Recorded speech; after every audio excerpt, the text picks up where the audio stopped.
Tantor Audio, a division of Recorded Books, presents Home for a Cowboy Christmas by Donna Grant.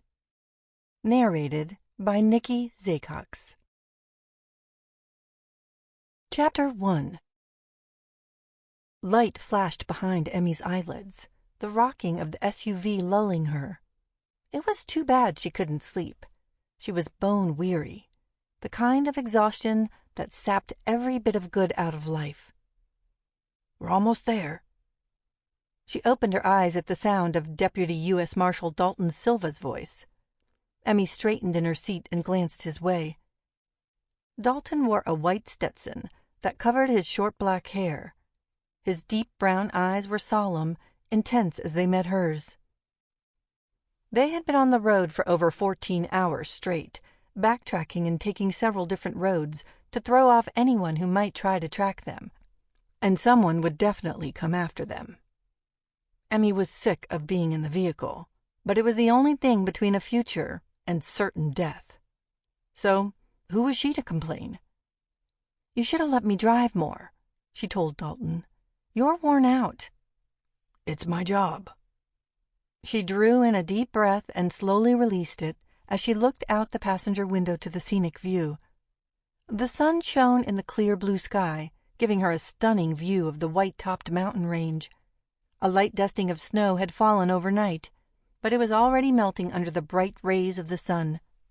If she had to hide, this was as good a place as any. She hadn't been too keen on Dalton's idea, but when backed against a wall, a person did everything they could to stay alive. "It's just until after the first of the year," Dalton said, as if reading her thoughts. "They found me in 3 days this last time." Dalton shifted in his seat and leaned his right elbow on the center console. "No one but me knows where you'll be." No one should have known the times before, but they had. A chill raced down Emmy's spine when she thought of the gun barrel that had been pointed at her head. The feel of the cool metal against her skin, her would-be murderer's uneven breathing. Had Dalton not unexpectedly checked on her that night, she'd be dead. "I'm going to find the leak," Dalton vowed in a voice rife with anger and unease. "I'm going to find them and put an end to things." She swiveled her head to look at the marshal. "That may cost you your life." "We're the good guys, Emmy, or at least we're supposed to be. Whoever is leaking your information needs to be reminded of that. I'm no fool, though.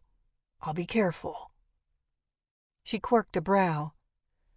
"How do you plan to do any of that if you aren't returning to the office?" It was one of the reasons she had agreed to this trip. After Dalton shot and killed the assassin sent after her, he had pulled her after him out of the hotel to his company vehicle and sped away. To her shock, Dalton had pulled into a parking garage and parked the car. They had jumped out and rushed away from the SUV. He then led her through the streets of Denver, telling her when to keep her head down and when to put her back to a camera, so they couldn't be picked up. That took them to an old, beat-up truck with tinted windows. He reached into the back of the cab and pulled out a black duffel bag, tossing it onto her lap and ordering her to look through it. There were hats and wigs of all styles inside. Emmy made her choice. Surprisingly, it made her feel somewhat shielded. Dalton swapped his Stetson for a ball cap, pulling it low. Then they drove away, Denver in the rearview mirror. On the road, he laid out a reckless, wild plan to take her to Montana. First, they would travel east, then south, then west, and finally north to Big Sky Country. Emmy had no idea if the plan was good or not. All she wanted was to stay alive. Dalton had saved her life. Maybe she was naive to believe that she could trust him, but she knew she wouldn't get very far on her own. So she did everything he told her. Every few hundred miles, they stopped at places he had other vehicles waiting. Inside each were 3 burner phones still in their packages. Dalton would open one, dial a number, and simply push a button. Emmy later learned that those calls were to individuals who would make sure their previous vehicle disappeared. She didn't ask how. She didn't care. if it meant that she lived to see another day. She raised her brows, waiting for him to answer her question. Emmy knew if he returned to the marshal's office in Denver, it would only be a matter of time until someone figured out what he had done with her. "Don't worry about me. I'm not stupid," he snorted and shook his head. "I know it doesn't appear that way. I suppose I put too much trust in my fellow marshals, but now I'll be looking into everyone with a fine-tooth comb."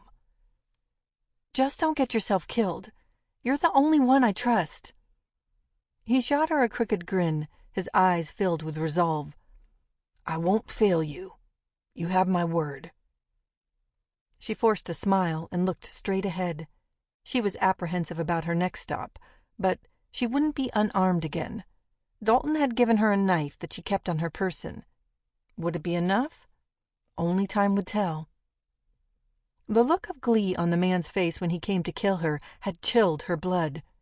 She had been sport to him, and people like that would never stop hunting her.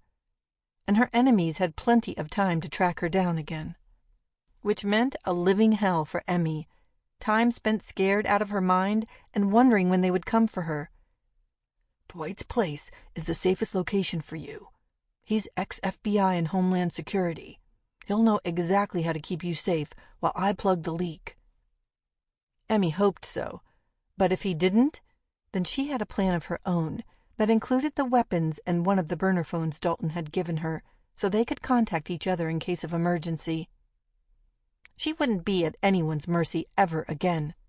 If she had to run and hide, then she would do it, not only because she wanted to testify against her old client, but also because she didn't ever want to feel as helpless and frightened as she had when death had come calling. The SUV slowed, pulling Emmy from her thoughts. Dalton turned off the paved road. A fence ran for miles on either side of the drive, extending in all directions. The pastures were empty as the land undulated gently, adding to the already striking scenery. "Riverlands is an 11,000-acre ranch," Dalton explained. "Dwight has cattle, horses, and even alpacas. Portions of the land are farmed for hay." She licked her lips. "Sounds nice." "It's been in his family for 4 generations. Emmy grunted, no longer able to find words. She was so tired. Now she wished she had slept during the drive, but she'd wanted to be alert to aid Dalton during their escape. When the 2-story log cabin came into view, Emmy's heart started beating wildly. The closer they got to the house, the more she began to doubt Dalton's plan. The ranch was remote, but that wouldn't stop those coming for her. It would only put everyone at the ranch in harm's way. Before she knew it, Dalton had put the SUV into park, but he didn't shut off the engine. He looked at her and covered her hands in her lap with one of his. "Do you trust me?" She nodded. "I trust Dwight." God, how she hated this. Emmy swallowed, though it was difficult. She was about to reply when movement out of the corner of her eye caught her attention. She slid her gaze slightly to find a tall man walking out onto the porch to lean against one of the log columns. He wore a thick jacket and a black Stetson, and held a steaming mug in his hand. Dalton followed her gaze and nodded. "That's Dwight." She couldn't see Dwight's face clearly, but she saw the clean-shaven lower half of it. If things were different, she would have been keenly interested to see the rest of him. Dwight lifted the mug to his lips and drank, as if he had all the time in the world. "I'll give you a few moments while I go speak with him," Dalton told her. She quickly grabbed Dalton's arm before he could leave. "I do trust you. You saved my life, but—" "I know," he said softly, understanding in his brown eyes. "I've handled a lot of people in the witness protection program, but this is the first time anything like this has happened. My job is to ensure that you stay alive to testify, and I plan on being right beside you when we walk into that courtroom." Emmy released him and sank back against the seat. "I'll be out in a moment." Dalton exited the vehicle. A gust of cool air hit her as he closed the door behind him. She turned to look out her window and spotted a barn and a nearby pasture where a mare and her foal grazed. Emmy took in the valley and the mountains in the distance. She could just make out a waterfall. The tranquil beauty of it all brought a smile to her face. Sooner or later, she would have to meet Dwight. This is where she would be for the foreseeable future. There was nowhere else. Dalton had asked for her trust, and she would give it to him. Finally, after a deep breath, she opened the door and stepped onto the gravel. She could sense the gazes of both men as they grew quiet. Her knees knocked a bit, but the feel of the knife and the cell phone gave her courage. She lifted her chin and walked around the front of the vehicle to the porch steps. Before she could greet her new host, a dog trotted toward her. She eagerly paused and bent over the steps to pet the Australian cattle dog, noticing that his collar said Sam. The instant her fingers slid into his mottled fur, a mixture of blue, black, and tan, she felt some of the stress dissipate. She liked his big, pointed ears and the solid black patch over his right eye, giving him a roguish look. The dog gazed at her with the most soulful dark eyes she had ever seen. Until she looked up and found herself drowning in blue eyes that belonged to none other than Dwight Reynolds. She forgot to breathe as she stared at him, taken aback by not only the color of his eyes, but also the intensity in them. Handsome didn't come close to describing the man before her. He had a rugged appeal, the kind that made people fall for cowboys time and again. He was tall, and while his jacket hid his body, it couldn't hide his broad shoulders. She spotted dark brown hair between his hat and the collar of his jacket. She ran her gaze over his strong jawline and chin, his razor-sharp cheekbones, and a firm mouth that curved slightly at the corners. "Ma'am," he said, and tipped his hat to her. This man wasn't playing cowboy. He was authentic, down to his drawl. Something about him made her want to hand him her troubles. Was it his deep voice? The drawl? It could be his gorgeous face or those penetrating eyes. Or maybe it was the ranch. She couldn't explain why or when her apprehension about Dalton's plan began to dissipate, but it did. She forgot about the dog as she straightened and glanced at Dwight. "Hi." "Emmy, this is Dwight Reynolds. Dwight, Emmy Garrett." Dalton introduced them. Then to Dwight he said, "I owe you for this." "You don't owe me anything. I'm the one who owed you," Dwight corrected. Emmy shivered and fought to keep her eyes open. If she let herself, she could have gone to sleep right then and there. It must have been noticeable, because Dwight turned his blue eyes to her. "Consider my home yours. Take your pick of rooms upstairs. Let me know if there's anything you need," he said. "Thank you." "You're safe here," he added, his look sincere, his manner honest. Emmy nodded, drowning in his eyes. She believed him. She didn't know why, especially after everything she had been through, but she did. Suddenly, she wanted nothing more than to be alone. She had kept everything inside while on the road with Dalton, but it was all about to boil over, and she didn't want an audience. She turned to the marshal. He opened his arms, and she went to him. He briefly hugged her, whispering, "Keep the weapon and the phone on you at all times." She leaned back and looked into his dark eyes. "I will. Thank you." "Everything's going to be all right." She smiled, knowing the promise was an empty one. He had no idea what he was up against or how deeply the betrayal went in the Marshals. "Be safe." Dalton flashed her a smile. "Always." Emmy licked her lips as she looked at Dwight. She wasn't sure why she kept looking at him. Maybe because there was a thin thread of hope that she might actually come out of this alive? He gave her a nod and another soft grin. She hadn't wanted to smile in days, but she found her lips softening in response. Her body felt weighed down as exhaustion pulled at her, despite how good it felt to be in Dwight's presence. She forced her attention away from her good-looking host as she walked to the door. Once in the house, she was surprised to find the dog trotting beside her. She was mildly astonished that the home wasn't decked out with stuffed animal heads everywhere. In fact, it was tastefully decorated with paintings of running horses, other Western themes, and historical black and white pictures from the Old West. A quick glance showed a thick fur rug before the massive fireplace. The floor was wood, the sofas brown leather, but he had flashes of color in the red and cream rugs and pictures. The house had to be about 4,000 square feet, but it felt homey. A nudge against her leg reminded Emmy of the dog. She absently petted his head and thought about getting a look at the rest of the house, but her fatigue took precedence. When she saw the stairs, she walked to them with heavy feet. They seemed to go on forever as she climbed, showing 4 doors once she reached the top. Emmy ended up taking the first on the right, simply because of proximity. She barely made it into the room as it was. She glanced out the window that faced the mountain and saw the waterfall. The soothing blues of the room made her relax even more. Emmy leaned against the wall and removed her boots, her eyes drifting closed.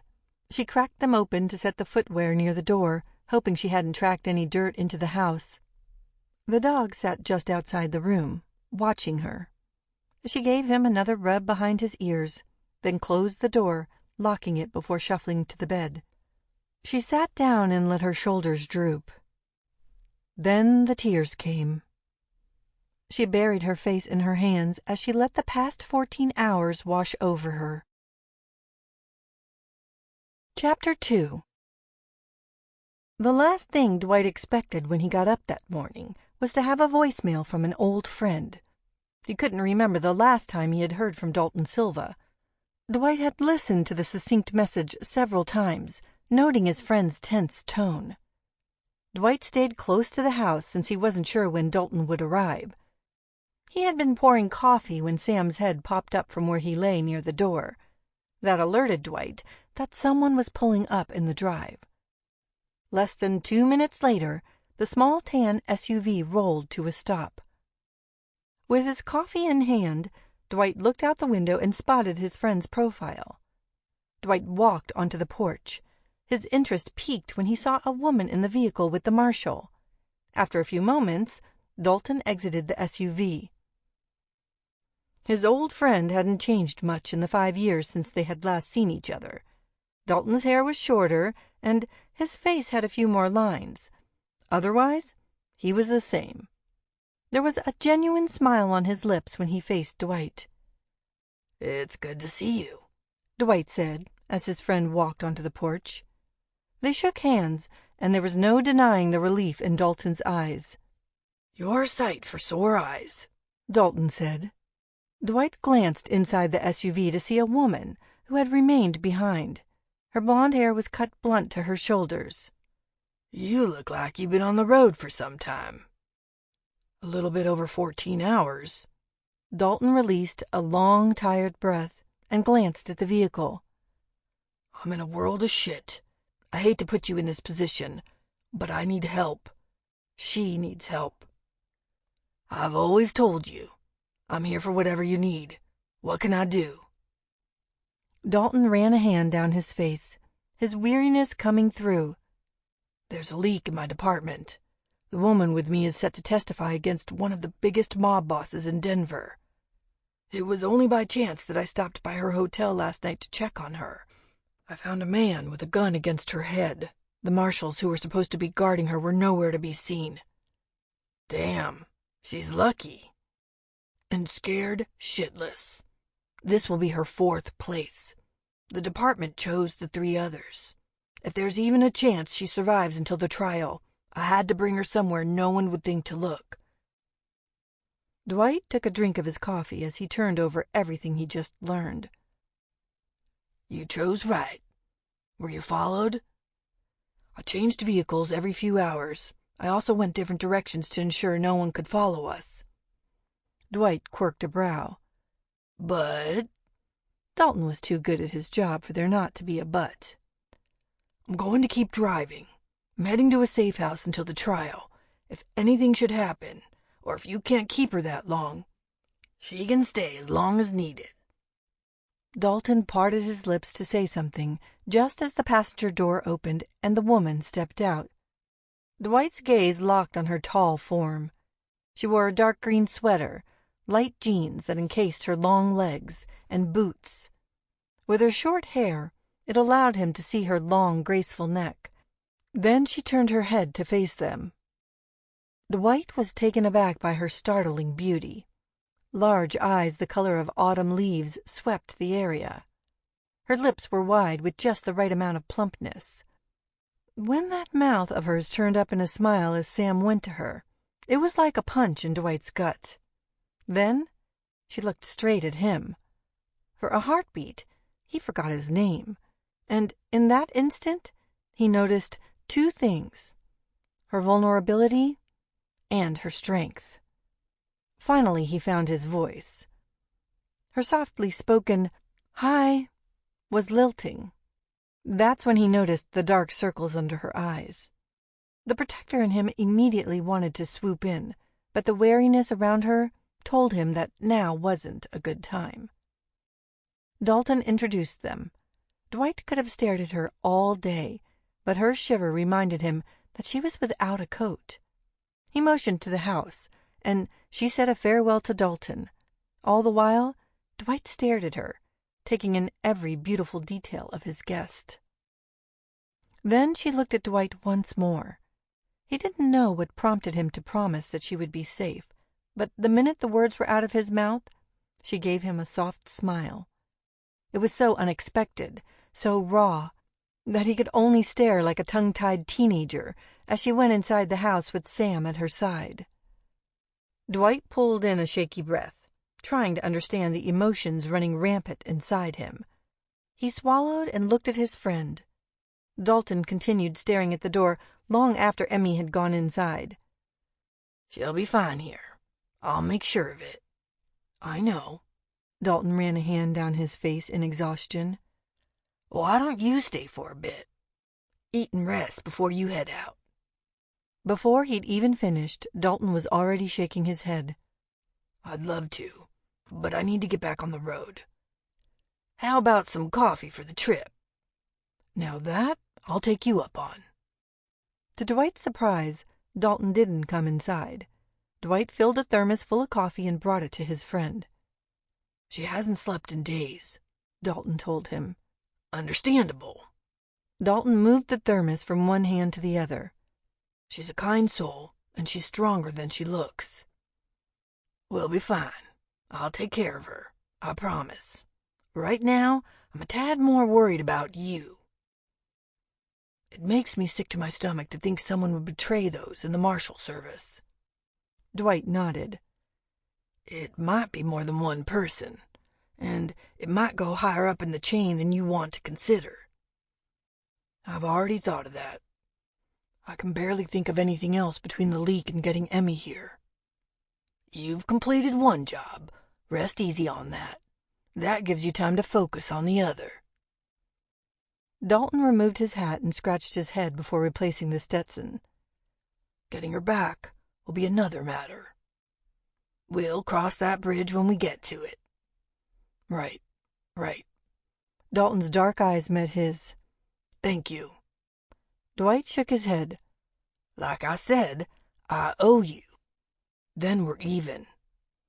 They weren't even close as far as Dwight was concerned, but he'd save that argument for another time. "Is there anything else I can get you?" Dalton shook his head. "I won't call unless there's an emergency." "We'll do the same." They shook hands again before Dalton got in the SUV and drove off. Dwight took a deep breath and entered the house. It was quiet. He went to the foot of the stairs and looked up, listening for sounds that Emmy was moving, but there was only silence. Hopefully she was resting. He spotted Sam gazing down at him from the landing. Dwight chuckled at his dog, but he didn't blame him. If he were able, he'd be up there lying next to Sam, waiting to see if Emmy needed anything. "I can't do that, though," he mumbled to himself. Dwight retraced his steps and went to the kitchen, where he heated leftovers from the night before for lunch. He sat at the table and ate, while looking out the window. When the meal was done and his plate had been rinsed and put in the dishwasher, he made his way to the barn. He worked non-stop until evening. When he returned to the house, Sam was still at the top of the stairs. The minute the dog saw him, he rushed down and out the doggy door. It wasn't long before Sam was back inside and up the stairs again, resuming his position. "Looks like someone has a crush," Dwight said with a chuckle. He took off his jacket and hat by the back door, hanging them on the hooks. Then he went to the kitchen and washed his hands before taking out some steaks to cook. He wasn't sure if Emmy would be down, and since he knew she was tired, he wasn't going to knock on her door and disturb her if she was sleeping. After dinner, he sat before the fire in the living room with a book in hand. No matter how hard he tried, he couldn't concentrate on the story. His mind kept going over everything Dalton had told him. Whoever Emmy was testifying against was clearly ready to do whatever was necessary to remove her as a witness. Dwight set aside his book and rose, heading to his office. He opened the laptop and checked the motion sensor cameras he had situated around the ranch. He'd put them up a few years earlier, when he had had some trouble with his alpacas going missing. He not only caught the culprits, but he also found that a mountain lion had set up a den not far from one of his barns.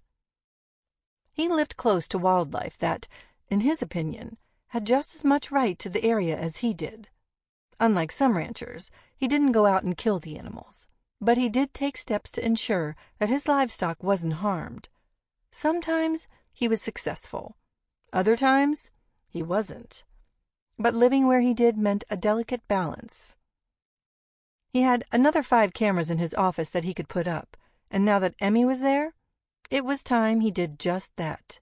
In fact, he wished he'd had better equipment. He couldn't go into town and get upgrades without causing a stir. Field Point had a population of only 6,000, and everyone knew everyone else's business. The less attention he brought to himself, and therefore his ranch, was what he needed to keep in mind. A river separated his land from his neighbors on the right. A gorge formed the border to his neighbor on the left. The mountains made up the rear of the property. But if someone wanted onto the ranch, they'd find a way.